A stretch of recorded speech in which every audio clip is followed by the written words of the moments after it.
Chapter 5 Peskee, Peskee. Oh, my memory was jogged to the point where I turned over the body. I suppose I thought it might be Joan. She was expected to be with the cemetery tour group tonight.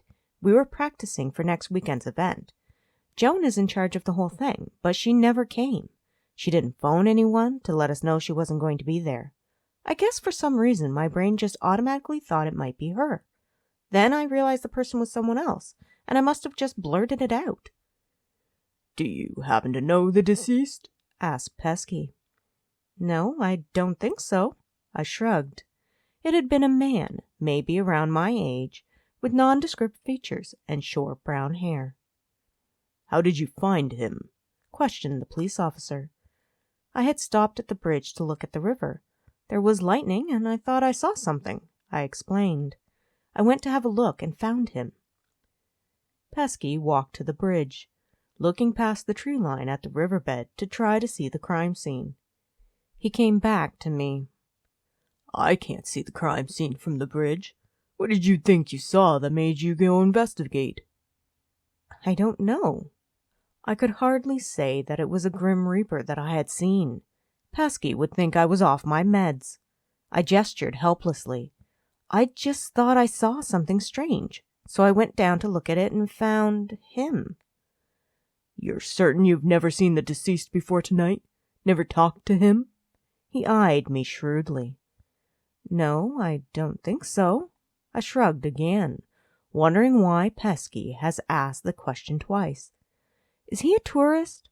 I might have seen him at the information booth. We get a lot of people there, and I can't always remember them all. "He isn't a tourist," noted Peskee with a grimace. "The only thing he had on him was his wallet. Did you remove any objects from him, say, house keys or a phone?" No, I didn't touch his pockets or take anything from him. I racked my brain, trying to think. If the deceased wasn't a tourist, that meant he had to be a resident of Autumn Heights. It was a fairly large town, but I had thought I knew the majority of citizens here. Who is he? "His identification was in his wallet," mentioned Peskee. "His address is 245 Maple Avenue. I stared at Peskee in shock. That can't be right. I live at 245 Maple Avenue. "Apartment C?" he asked. No, I'm apartment A. I frowned as a spark of recognition flitted through my brain. Is that Quiet Carl? "Quiet Carl?" repeated Peskee. Carl is my tenant. I gasped in disbelief. I always called him Ideal because he never complains. I never see him, and he always pays the rent on time. He's Quiet Carl. He's rented from me for 3 years, and I only met him once when he picked up the key. "Is there any reason you might want Carl dead?" suddenly asked Peskee as he leaned forward, pencil poised on the notepad. None, I sputtered, surprised that Peskee would ask such a question. He pays rent, which helps pay my bills. The last thing I want is an empty apartment. "Did you have any arguments over the rent money?" questioned Peskee. No, like I said, I only saw Carl once he picked up the keys.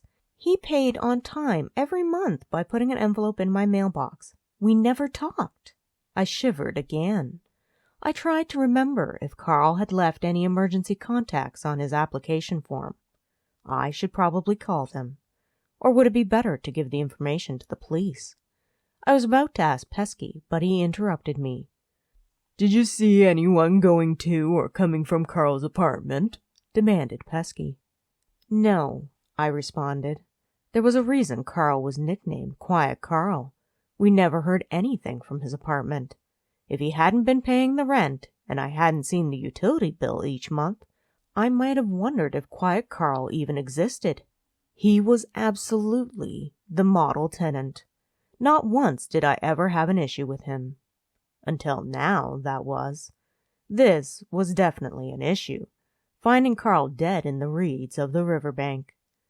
"Did he argue with anyone? Did he complain about anyone?" Peskee wrote in his book. I wouldn't know, I replied.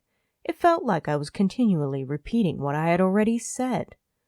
I never talked to him except to give him the key to the apartment. Did you ever argue with him about the rent, utilities? Peskee's face was filled with suspicion as he looked at me.